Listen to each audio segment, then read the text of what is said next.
لو قلتلك الاتنين اللي في الصورة اللي قدامك دول يقربوا إيه لبعض، أسرع إجابة هتيجي في دماغك إنها واحدة بنت وأخوها الصغير. لكن الحقيقة لأ.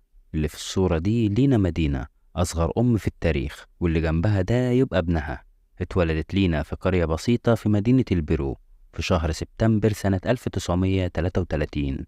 ولما تمت ال5 سنين لاحظ أبوها وأمها انتفاخ في بطنها، وفي 14 مايو 1939 يعني كانت لينا لسه ما كملتش ال6 سنين أخدوها على الدكتور علشان يصدموا بعدها بنتيجة التحاليل اللي بتقول إن البنت حامل. واللي كشف عليها دكتور اسمه غيراردو دالوسا. في الأول شك في الموضوع إنه ورم، لكن لما عرضها على أخصائيين أكبر منه كلهم أجمعوا إن البنت حامل في شهرها السابع. واضطروا الأخصائيين والدكاترة في المركز إنهم يتحفظوا على أبوها وأمها لغاية لما البنت تولد، لأن كان من الواضح إن البنت الصغيرة تعرضت للاغتصاب